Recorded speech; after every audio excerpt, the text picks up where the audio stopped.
Welcome to Tell Me Your Story. I like to try to break it up a little bit. Unlike, I got a broken tooth here, so I'm surviving. I'm doing well. But we're so glad that you are with us here on Tell Me Your Story, New Paradigms for a New World. And we have a returning guest to the program. Yeah, I'm going to put off all of the preliminary stuff till later because we're going to jump right into this with our very special guest. I've lost track, I'm going to tell you, Jeanie.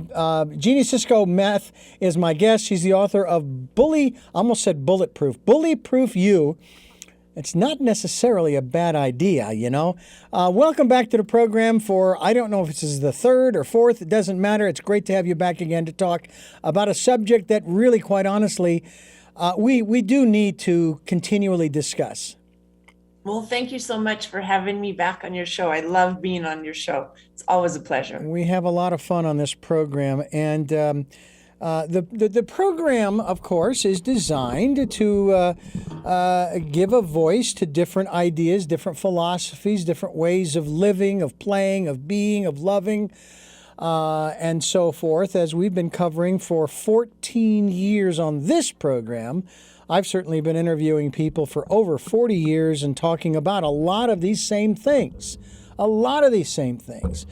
Just not necessarily in a set conversation called Tell Me Your Story, but nonetheless.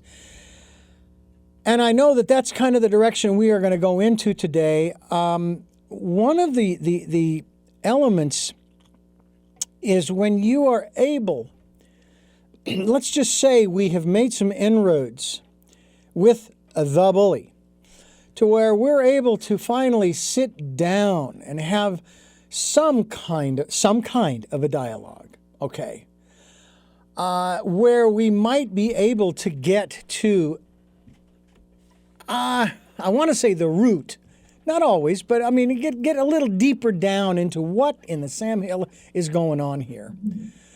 Kind of like what I said in terms of that one question that I would ask of the bully. What is it that you are so afraid of? Because usually that's what it is. It's fear that makes you behave the way that you do. Now, would it be, and I'm curious, would it be appropriate to follow that up with, look, I'm not asking you to change. I want to understand, so that I can put you in the proper context and I can move on with my life. Is that fair to say and or do in that respect to that person? You know, like, hey, I'm not, you don't have to change. I'm not asking you to do that, but we need to dialogue so that I can better understand you. So we need to, first of all, define what age group we're talking to. You know, so with an adult, if you're dealing with an adult bully, say at work, or, you know, in your community, your church, whatever, then absolutely sitting down saying, hey, let's go for some coffee. Let's go hang out and sit down and say, hey, I want to understand you. You know, I want to see where you're coming from. And I always start with, I know that hurt people hurt people. How can I help? You know, because this is how I feel when you say these things. And so one thing that I have learned is that things that may, I'll use a story, an illustration of my daughter. Love my daughter. She's my daughter. I love her. And I would never intentionally hurt her or bully her in any way, or, you know, make her feel bad. The other day we were in the kitchen. This was probably 4 or 5 years ago. It was before she moved out. And so we were in the kitchen. She was in her early 20s. She's now 32. So probably 10 years ago. We're in the kitchen and I said something to her and I don't even remember what it was. But in my mind, it was not, you know, insightful. It wasn't instigating in any way. But the look on her face told me that she didn't hear what I said. And what I mean by that is it's my responsibility for my receiver to get my message. And it's the receiver's responsibility to understand the message.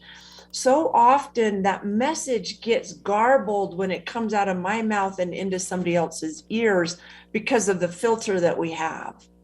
So if I sit down and I say, hey, why are you the way you are? That's going to bring up defenses, right? And they're going to feel attacked. Possibly. There's a good chance. But if I sit down and I say, hey, you know what? The other day when you said oh my gosh, you're so tall. And then you continued to harp on that. I felt, bullied, or I felt like there was a problem, or I felt, help me understand what you meant when you said that. I don't think anybody can take exception with that.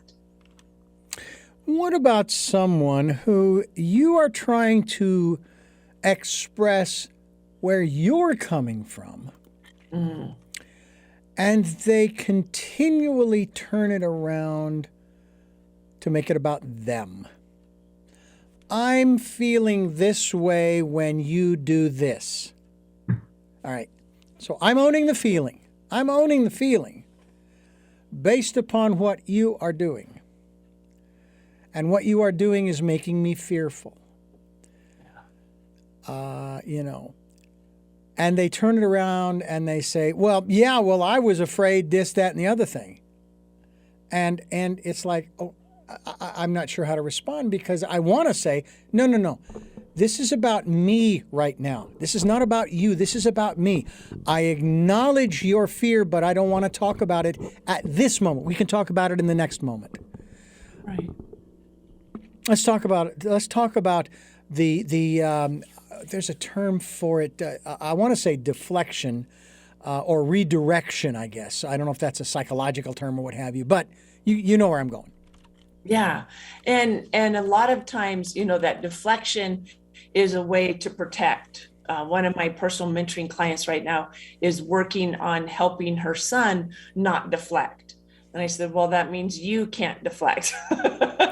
I said, because if the little ones in our life are doing something, it's because they're learning it from us. Because that's how we learn, is by modeling. And so the first thing is taking responsibility for me, where I'm at, and my feelings. And so if I'm speaking with somebody and they're saying, well, I can't believe you would say that, that makes me feel, then I need to say, okay, is that what I meant for them? Is that where I'm trying to go? Or is that not where I want to go? And then say, okay, I'm sorry you misunderstood that. Why, what was it that made you feel that way? Or what was it that influenced you to choose those feelings? Now that's an upstream question, so to speak, and if you can have that conversation with somebody and get them to realize that their feelings are their choice based on words that they hear, or memories that they have that bring those feelings up, it's still a choice. Mm-hmm. Your feelings are a choice. Did I influence them?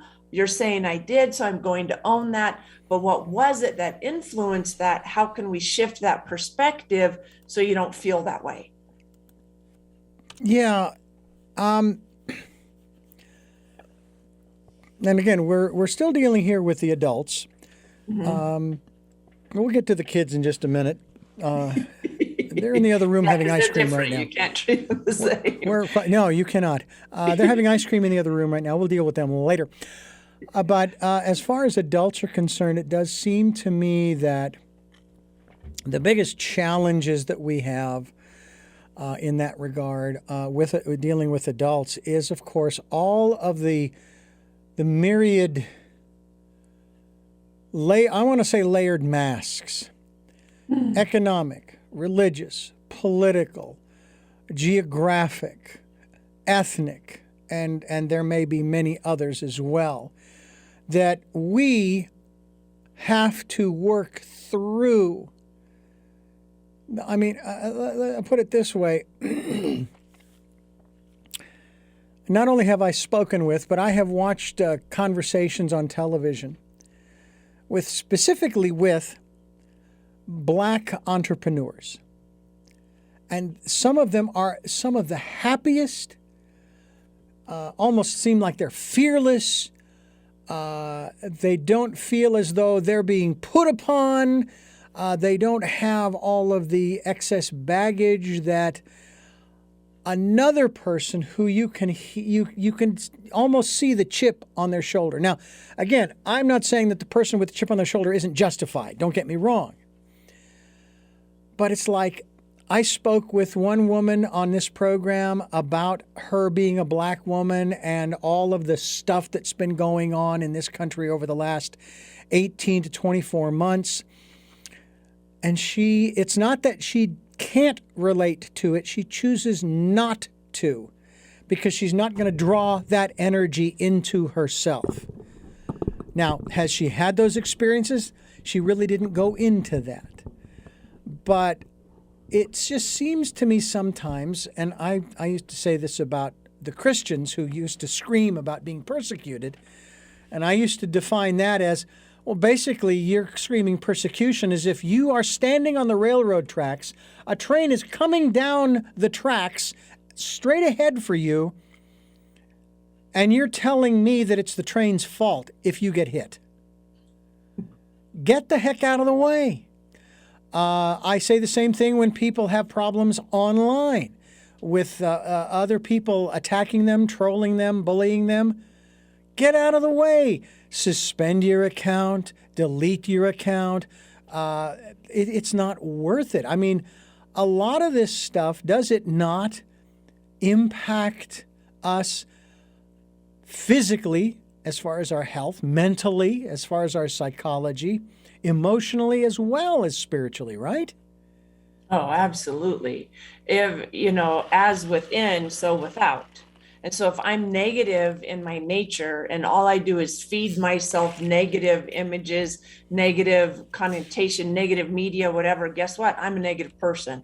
There's no way that I cannot be negative. And so if I'm looking at things and I choose that victim mindset, and then I find all kinds of ways to validate it, all I do is get stronger and stronger in my victim mindset. Or I can sit down and go, okay, wait a minute. There are examples of people who have been through worse than I have and have made it. They've done well. They've changed things. What am I missing? What do I need to change? Oh, it's probably my mindset. And so when I start making those changes and moving forward, it's difficult and it's absolutely worth it. Nobody said that it would be easy to change how you think. That's where it starts, though. And so I've got to start thinking differently about things so I can start acting differently. And so I absolutely love the story that you told about the lady that you interviewed earlier about how, yeah, those things exist. I don't allow them in my space. Yeah. And it is not denying our history. It's not denying the realities of what has gone on over the centuries as far as people of color are concerned. And we're not denying any of that to those who might be listening. What we're saying is, okay, that is our history. It's horrible. And now we need to step up and move forward. Is that something that you encourage people to try to do, regardless of what the category of mask is? Yeah. Every single person, I don't care what color, what nationality, what, whatever, what sex you are, every single person on this planet deals with struggle. Every single person deals with, I want to say persecution, but that's a more extreme word than I want to use. Everybody deals with other people trying to hold them down or hold them back or push them out or marginalize them. Everyone deals with that. The question is, what do you do with it? I have a very dear friend of mine that has been looking for work for over a year now and has really been trying. However, they've not even gotten a few interviews, and they have accepted this. Well, they had the mentality before, but they have this mentality that nobody will hire me. I'll never get a job. It's never going to work. Life sucks. COVID screwed me over. That's their reality, not mine. It's not my reality. I could say, oh my gosh, my business was totally impacted. Every speaking engagement canceled, even for Tony Robbins, who has never, ever missed an engagement in his life. His business shut down. So little old me, my business shut down. So I mean, it's always comes back to the choice. What choice are you making? That is one of the subjects we talk about regularly here on Tell Me Your Story as we talk with Jeanie Cisco Meth, author of Bullyproof You. Bullyproofingyou.com is the website. We hope that you will take a trip there and check out what she has to offer. Bullyproofingyou.com or Jeanie Cisco Meth will be linked, as we have been, to your website. You also have Bullyproofing and the letter U. We'll talk about that as well. Sounds like an educational thing. Here on Tell Me Your Story, New Paradigms for a New World. I'm Richard Dugan, and I do really hope that you will stay right there with us. As we continue here on Tell Me Your Story, New Paradigms for a New World, we are here Sundays at 7 a.m. and 7 p.m., Monday mornings at 1 a.m., and we are also on Wednesdays at 9 a.m. with a special edition of Tell Me Your Story. I hope you'll join us for all 4 broadcasts. If not, you can get the podcasts of all of these programs on SoundCloud, iTunes, TuneIn Radio, Spotify, Stitcher, Player FM, iHeartRadio, as well as Amazon Music and other locations as well. And we're also on YouTube where you can watch these interviews. You can look at our smiling faces, teeth gap, and all that good stuff. And we hope that you will do that and subscribe to either the podcasts or the video casts. And Tell Me Your Story is the channel on YouTube. So hope that you enjoy that. Jeanie, this whole thing about finding one's voice, that is a big deal because I've seen a few movies recently where, and they were older films. I don't mean like in the 50s, 60s, or 70s, but in that general area where the women were being mistreated. They were being physically, of course, bullied, if not physically beaten, by their husbands or their partners, what have you. And, of course, down the road, they finally get the gumption up, and they basically take them out. They cut them into little pieces and so forth, and it's almost like justifiable homicide. Nowadays, you are seeing more and more movies with very strong female roles, female characters who have this experience, and they don't put up with it anymore. And I'm wondering, how much of an impact do you think that is having on the way that especially women in those kinds of situations, and it can even be in the workplace, it's not exclusive to home, what kind of an impact do you think that is having? Well, I know that as humans, we learn from modeling. We learn from watching. And so if I'm watching media that is feeding me the story that it's okay to be violent and aggressive, then I am more violent and aggressive. That's been proven time and time again. If I'm reading books or, whatever it is that I'm putting in, then I am much more likely to be violent and aggressive. Just because somebody does me wrong, that does not give me the right to turn around and annihilate them. One wrong does not make it okay for another wrong. And so I like to think that your listeners choose the high road, so to speak, and wouldn't do that. They would use their voice and say, hey, excuse me, that's not tolerated. I have people talk to me certain ways and I have to speak up and I'll say, I'm sorry, you must have mistaken me for someone else. I do not allow that kind of language around me. Thank you. Yeah. And usually that immediately ends it. If it doesn't, then I say, thank you so much. And I leave. Or I turn it off. If I'm watching a movie that is offensive to me, I turn it off. I know too that, because I've heard this happen in let's say workplaces. Sometimes there's just regular conversation, but the language is extremely blue, extremely salty, shall we say. And the individual who really doesn't care for that just walks away. They just walk away. Whether they say anything to the supervisors or anybody else, I don't know. But they don't want to be around it. When you have somebody who is harassing you in a verbal manner in that regard. And I've had that happen on a couple of occasions. Many, many years ago at the Christian station, my boss, I used the phrase, reamed me a new one. I couldn't sleep for 3 days. And finally, I called him out to the transmitter site. We sat and talked, and I explained that he was so aggressive toward me, so angry. I first thought he was going to punch me. And second of all, I completely forgot why I had done what he was so upset about.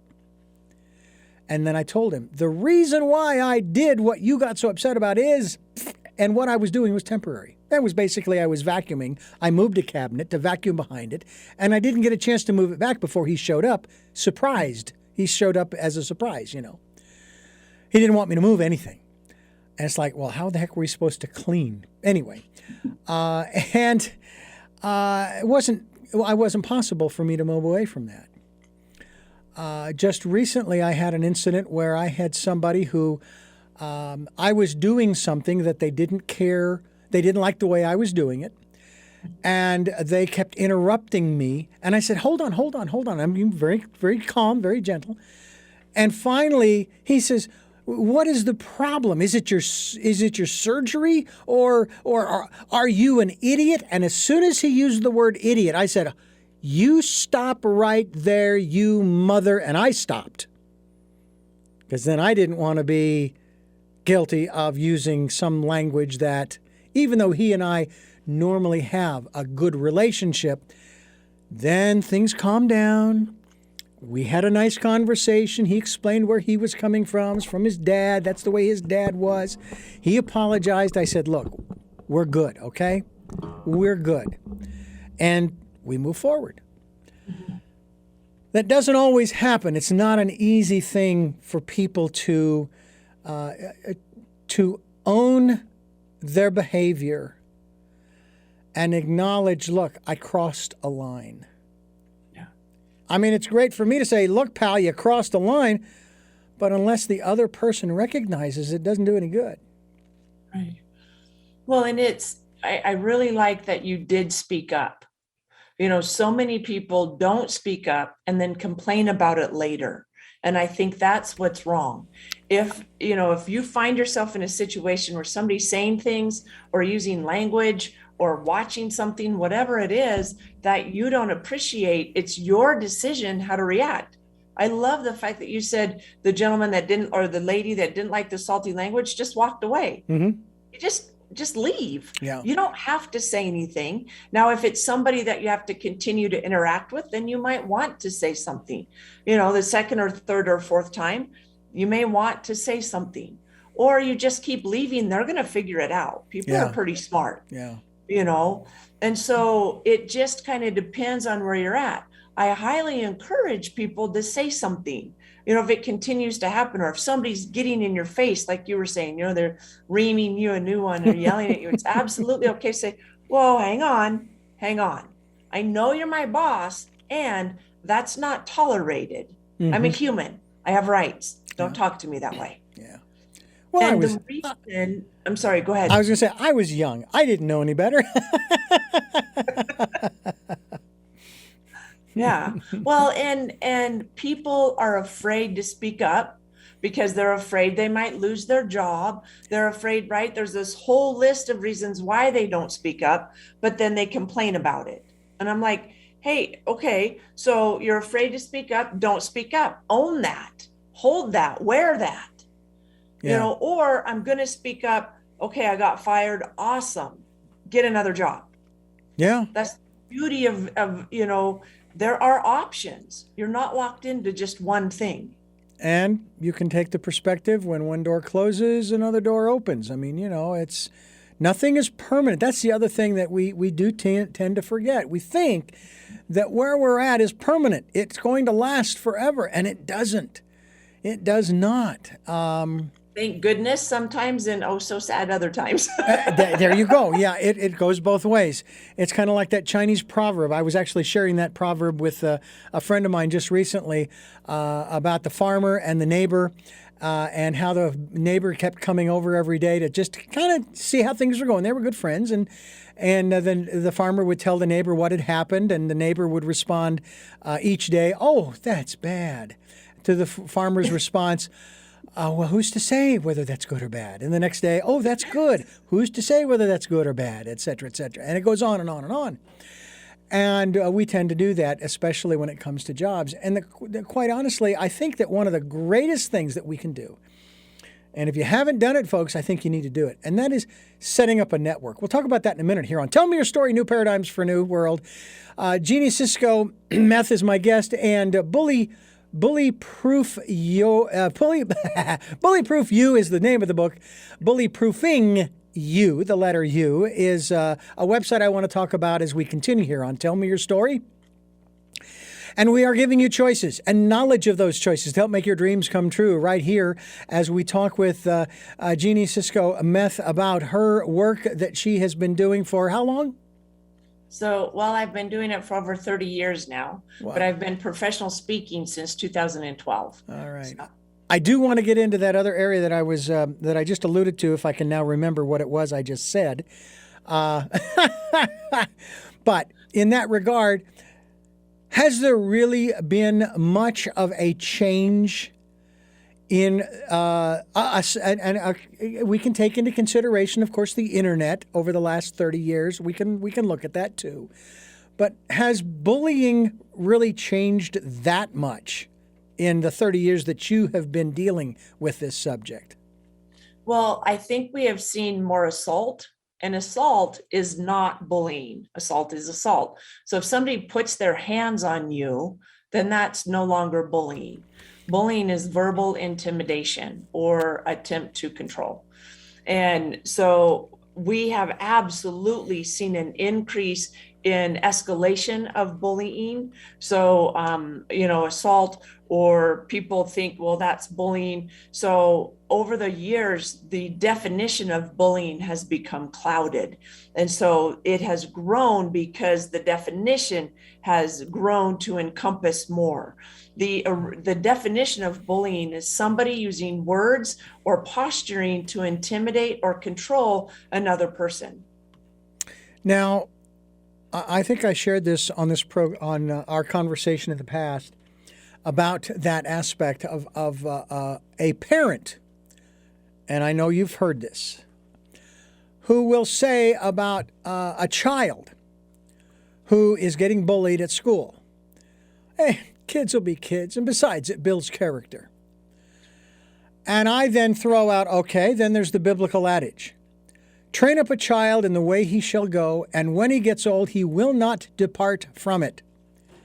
Now, you say that your kid pushing this other kid around, that's just what kids do.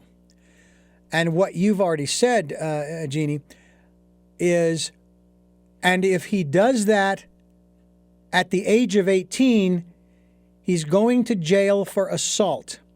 And the only difference between the two is how old that person is. Talk to us about building character and this parent. It's a hypothetical parent, ladies and gentlemen. This parent and their perspective on bullying. So when I allow my children to use violence to solve things, that's a really slippery slope that can cause all kinds of problems throughout their life. And so if I teach my children to make good decisions and to, deal with stress appropriately, that's a great life skill that they can use their entire life. And so my son is 23 now, and he is 6'9", and he got bullied incessantly when he was in junior high and high school. And part of it was because, if the little kid could beat up the really big kid, he was tough.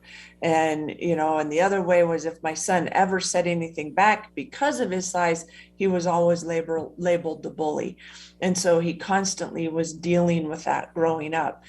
And because of his ability to deal with it appropriately, he has an incredible sense of humor, an incredible ability to diffuse situations. And it has been beautiful to watch him use those as an adult. And so the building of character, I absolutely agree with that. It needs to be done. However, allowing somebody to bully somebody is not a way to build character. And it's not a way to toughen somebody up. We don't need to toughen somebody up. We need to be understanding and understood. In the process of training for this particular career, I have been set in front of numerous different consoles and told, okay, this is this and this and this and this and this. All right, now here's what we're going to do, blah, blah, blah, blah, blah. And I've had this happen at numerous stations. And at one station, they sat me in front of the console. And I was just kind of tooling along, running the programming, doing great. And somebody came in and just started pushing buttons, pulling dials and slide pots and all this kind of stuff. And their intention was to see if I could recover from that. Now, after they did that, and after I recovered, I made the commitment that I would never train anybody by messing with the work that they were doing to see if they could fix it. Because they're going to run into enough problems down the road. They don't need me. Amen. Now, we might talk through certain scenarios, but I'm not going to sit there and screw with their board or their equipment to see if they can figure out what the problem is. Yeah. I want them to learn how to do stuff, not how to fix stuff. Because in the process of learning how to do something, you learn how things work, what the workarounds are, plan B, plan C, and kind of like what you're saying, that's the process of building character. And it's not about giving everybody a trophy. Yeah. It's not what we're talking about here. Because I know a lot of people that get really bent out of shape when they hear about, oh, everybody's you all participated, so you all get a trophy, in spite of the fact that he won or she won. She was the first in line or whatever. So it's just really it's a kind of an unfortunate situation. We're talking with Jeanie, Cisco, Meth, and she has written a book called Bully Proof You. When we come back, and now I remember what it was we were going to talk about, and we'll talk about it in the next segment, about bully proofing and the letter U.com. Okay, let's talk about that when we come back here on Tell Me Your Story, New Paradigms for a New World, where we are giving you choices and knowledge of those choices to help make your dreams come true. And as you listen to this program, I want you to know that we want you to take time out to spend time going within. We'll even talk a little bit about our own intuition and how that can help us, because I got to tell you, there have been times when I've looked down the corridor in school and going, I don't have a good feeling about going down there. I see those guys. I'm going to get away and just avoid the whole thing. But let's talk about going forward towards bullyproofing and the letter U.com. What is that all about? Because you have another website called bullyproofing.com. So Bullyproofing You, YOU, is where the book is showcased. And so we actually have a home study course at bullyproofingyoubook.com. And it comes with the videos, a workbook, all kinds of stuff. And then Bullyproofing You with the letter U is for the university, just like you were saying. And it is where my podcast is housed. And we have, I'm sure it's nothing near where you are with your podcast, but we have been downloaded in over 92 countries. Woohoo! And I feel very, very blessed. And it's just Jeannie's thoughts and feelings about things. Oh, that's cool. So if you want to just hear me saying, hey, you know what, this is what happened the other day, this is what I think, what do you think, is kind of what it's about. So I asked you earlier about how bullying has changed over the last 30 years, and you shared with us your thoughts. How has the awareness of bullying changed, and the what's the right word here? And the strategies for dealing. I mean, you mentioned one I thought was great with your son, and that is humor. Although I will say, and I'm hoping the humor wasn't self-directed, because self-deprecation is not a good alternative. Just because if you make the joke about you first, then they won't make fun of you. Because now you're getting into a pattern of putting yourself down. So you got to be careful there. So how have the strategies for dealing with bullying and, of course, subsequently the bullies changed over the last 30 years or so? Well, I'm going to go out on a limb here, and I hope you don't get any bad messages. In our schools, in 90% of our schools, and that is, I am PFA-ing that statistic. I don't have the exact statistic, but it is an educated statistic. And that is in about 90% of our schools, they haven't changed. And that's the sad thing. It's sad, they're not being dealt with. And then in another part of our schools, they are being dealt with, and they are being, getting help.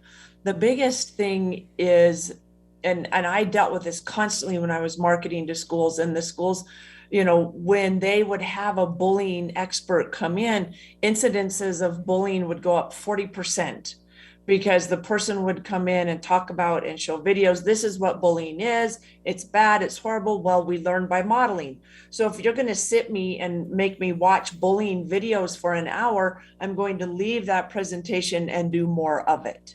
It's natural. That's the way it works. And so I spent a lot of time explaining to them that my bully proofing you is totally different, because it's about improving confidence from the inside out. It's about teaching kids how to believe in themselves. It's about teaching kids how to speak up and know and stand for something, and that confidence, that personal confidence. And that totally changes everything.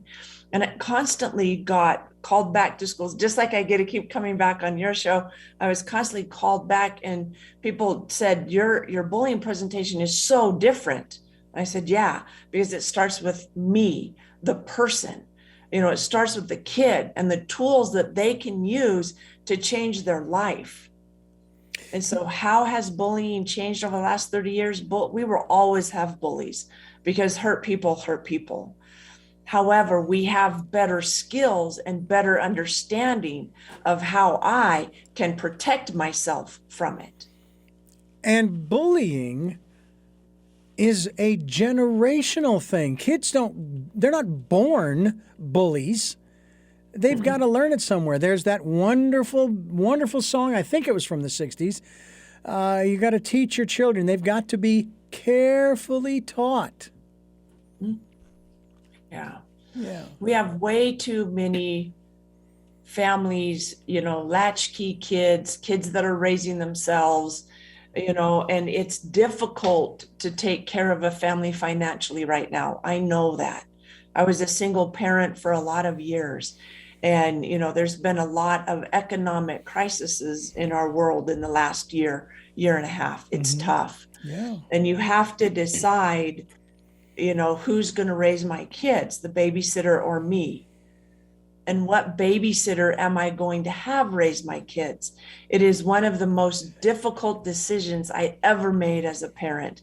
And I am so grateful I don't have to make it anymore, because my youngest is 23. Yeah. And so I'm so grateful that we made it through those years. I also think that way too many parents put more value on peers than on themselves. And they say, well, that's who they're just hanging out with, so that's who they're going to be. No, as a parent, I help my children choose their friends. I helped them, and I told them, you know what? You may not want him as a friend. This is why. Now, choice is yours, but this is why. And so allowing them to make those decisions as a kid taught them how to make great decisions for friends as an adult. Because adults make the price tag on their mistakes is much higher than the price tag for a kid mistake. And so I want my kids learning how to make good decisions when they're younger than when they're older, because the price tag is smaller. Yeah, it is. Absolutely is. Let me ask you to talk a little bit about this process, the steps that you go. Maybe we can talk about a few of these initial steps when a bullying situation comes along that you are actually asked to come in and facilitate to try to work through. And again, we'll stick with the kids where this is kids time, okay? We already dealt with the adults. They can go get a drink or something. I don't care. But let's talk about that as we continue here on Tell Me Your Story. Jeanie, Cisco, Meth is my guest. The book Bullyproof You and bullyproofyou.com. Bullyproof You, is it bullyproofyoubook.com also? That's where the book is. Bullyproofyoubook.com. All right. And we of course, we are already linked with the other interviews that we've done with you. So we certainly hope folks will go to your website and find that out as we continue here on Tell Me Your Story, New Paradigms for a New World. As we give you choices and knowledge of those choices to help make your dreams come true. And I'll tell you what, we need to make some new choices as parents. I am not a parent, but nonetheless, some would say that whether you're a parent or not, you do tend to be a role model. And how you behave in public is going to be remodeled by the young ones. So we hope that you will be a little more conscious when you're out in public. And if you are out in public with your kids and they start getting a little rowdy, be very careful, because a parent sometimes, even in a disciplinary mode, can kind of shift into that bullying mode, can't they? Yes. I mean, anybody is capable of being a bully. Anybody is capable of being a tyrant and a dictator. And there's a time for being a dictator in your home, and there's a time in being a facilitator in your home. My 2-year-old, that is now 23, 2-year-olds throw fits. And so they need to be taught how to appropriately ask for what they want. Otherwise, you have 32-year-olds throwing temper tantrums, and it's very ugly and very costly. We have seen that and are still seeing that in our society today. I feel like we have a lot of adult 2-year-olds running around throwing temper tantrums, not behaving appropriately. And it's not a pretty sight. And so as an adult, if I am in the store and my 2-year-old is yelling and screaming and throwing a fit, we get to go home. And I pick my 2-year-old up and I say, today is not a good day for shopping. And I take my 2-year-old home and I get a babysitter and I go back out and I do my shopping. And then I come back with an ice cream. Why? Because I like to rub salt in the wound. Make sure that the next time we go out, my child is more perceptive and more acceptable or amicable to behaving appropriately in the store. But you used a very important phrase there. You didn't say it's time to go home because you're misbehaving. You're saying it's time to go home. Today is not the day for shopping. And that is, I think, a wonderful distinction. Yeah. Yeah, it's not that. So a lot of times parents will point their finger and say, you're bad, and that's not it. It's, you've made a bad decision. This is not a good decision. Here's your consequence because of your decision. So many people have not learned cause and effect in our world. This happens, and so many people think, well, I want to avoid that. Well, no, you made the decision to receive that.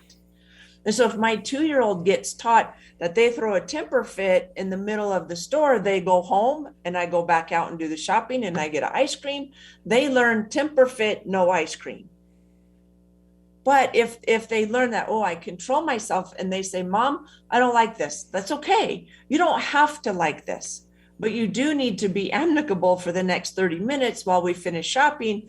Then I'll get you an ice cream. Okay, I can do that. Right. And that's what happens in the world. And we have too many people that are trying to circumvent that and say, well, I want to make whatever decision, however I want, do whatever I want, and still get good things happen to me. Yeah. It doesn't work that way. And I will have to say that we need to bring that forward into the modern day. It's one of the reasons why and again, I don't want to cast aspersions or judgment, but it's one of the reasons why we're having the spikes across this country that we're having.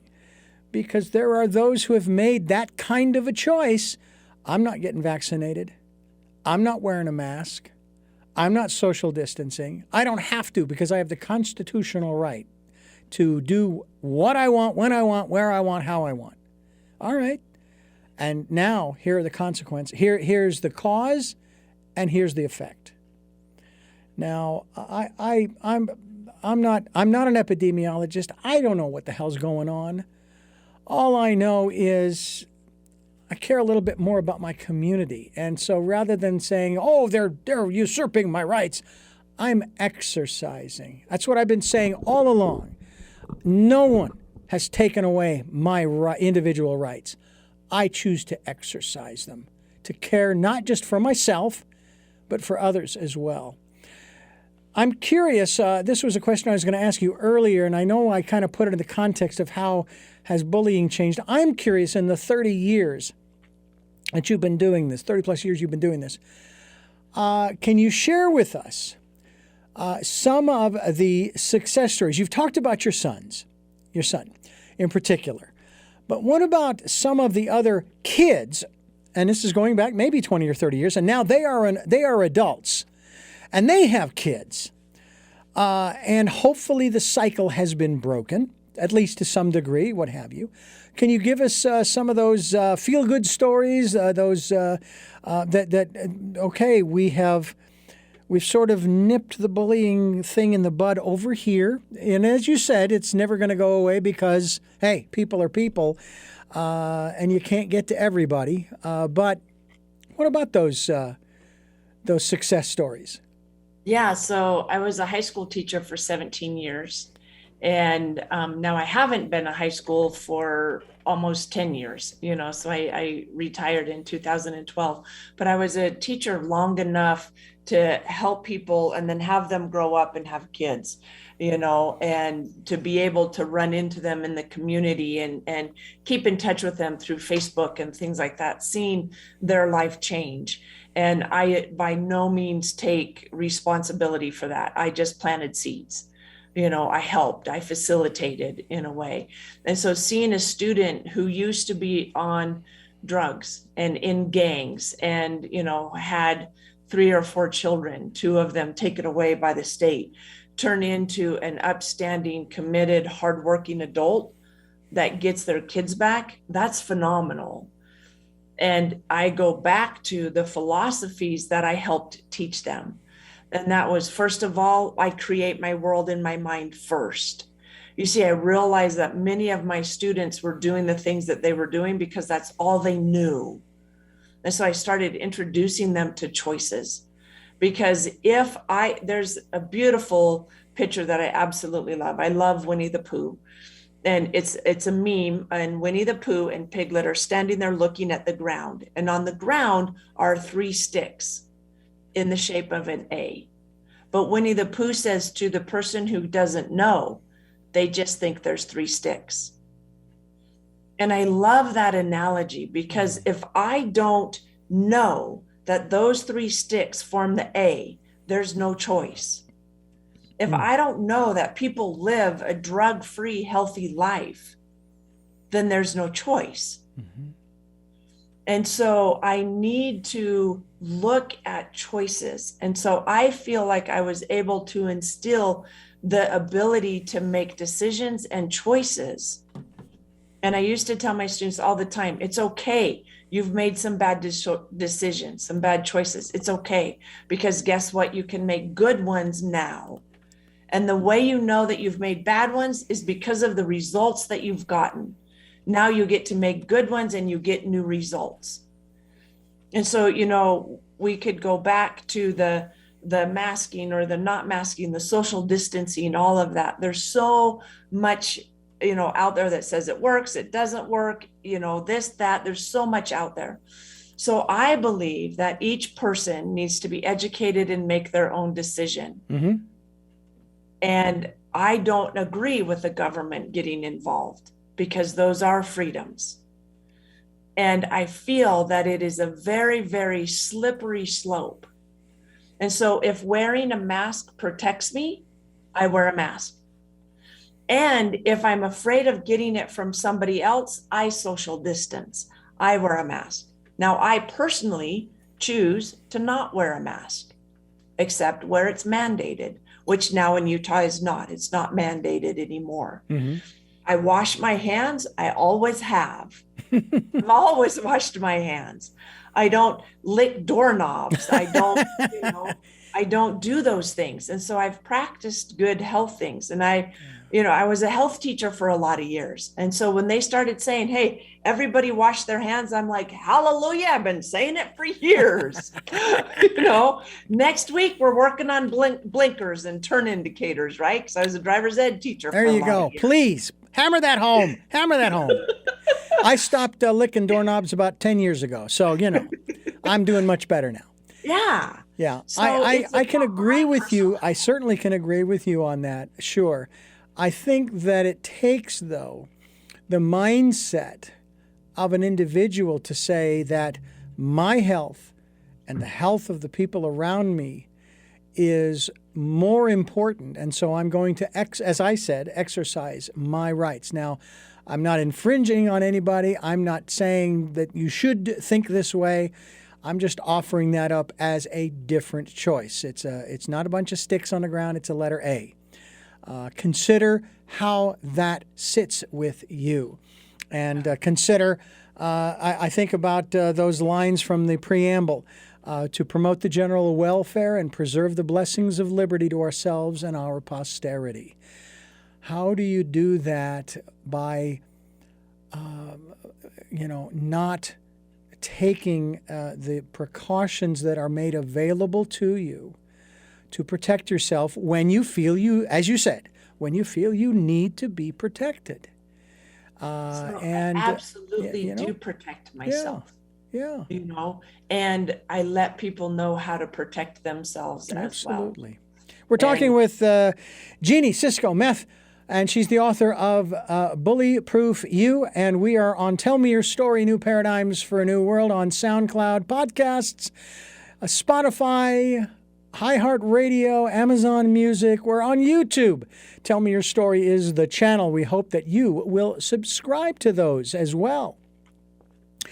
I'm Richard Dugan, your host, and we are going to continue here talking with Jeanie, Cisco, Meth, and I do want to thank you so much for this new conversation. Again, I've lost count, but that's fine, because I know we'll have you back again. This is a subject, as I think I said at the front end, it needs to be talked about on a regular basis. It really does, and hammered home that, look, there are better ways to build character than one kid pushing another kid around. It's, I think, too, I was going to talk about intuition. Do you ever teach that aspect of living, if you will, to the kids, and maybe more so to the adults? I don't know if the kids would really necessarily pick up on that, or the gut feeling. Maybe they might, in terms of, should I go down that corridor or not? Or should I go this way or that way home from school or not? So absolutely. And I think it's really important.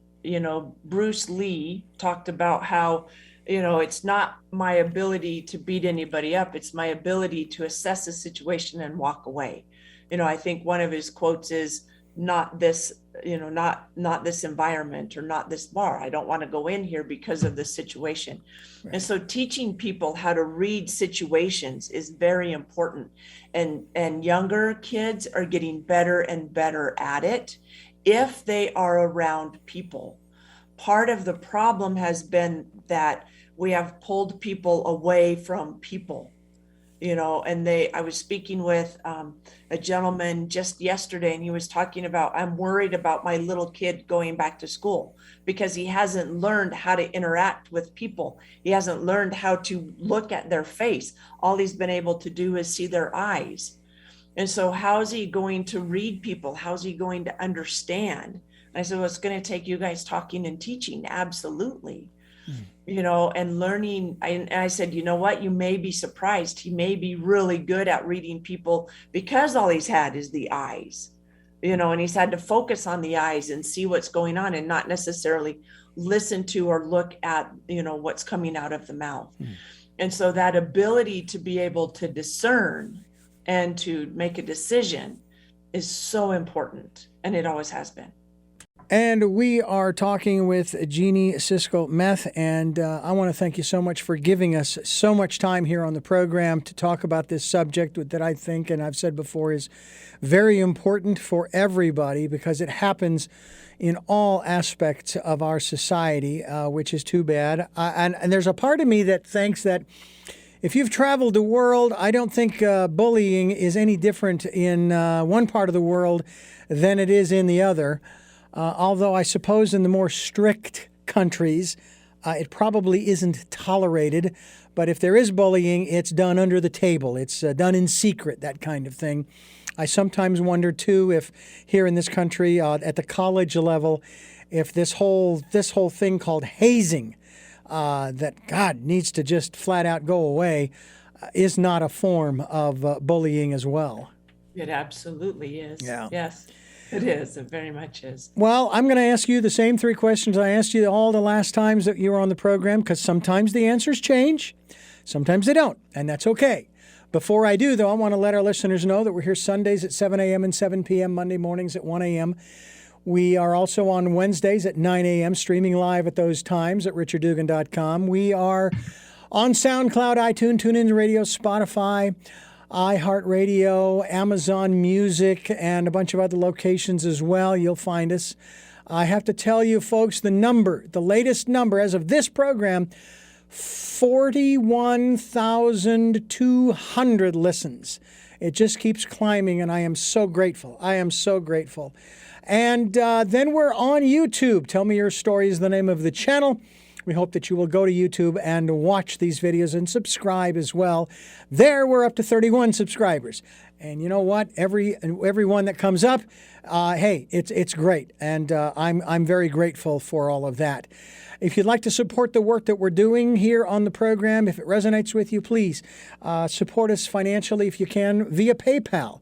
Just use my email address, richard@richarddugan, when sending, and I'll get it. And we thank you, and it's there for your security as well as ours. And please participate in the Decade of Perfect Vision, the 2020s.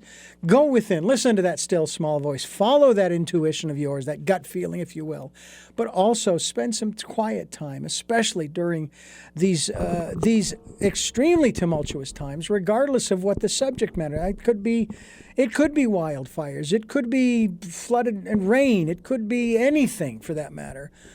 God forbid we should have earthquakes here. Hey, they've been talking about the big ones since I was a kid in the 70s. I don't think it's coming, okay? I think they're lying. But, hey, I don't know. It could be here tomorrow, for all I know. And I'll tell you, we'll deal with it just like we deal with everything that comes along, including the bullies. And helping us to deal with it, of course, is our guest here on the program. And with all of that said, let me put forth those three questions to our guest. And first of those three is, who is Jeanie Cisco Meth? I am a teacher and an inspirer, and I help people transform their lives by showing them a better path. What is it that you hope to or want to achieve through the work that you are doing now? I hope to be a lighthouse, to shine a light in the dark places. And finally, what is your life's purpose? To help people improve and grow so that they don't continue to make the same mistakes. Boy, I couldn't agree with you there more. I get so tired of making the same mistakes over and over again. I was always taught, Jeanie, if you're going to make a mistake, make a big one, okay? so that you don't forget it and you'll never make that mistake again. Or as the old phrase goes, go big or go home. Again, thanks so much for sharing with us. And I thank you for listening and watching. Tell me your story, New Paradigms for a New World. We are giving you choices, and knowledge of those choices help make your dreams come true. Until our next broadcast, podcast, videocast, love to lol.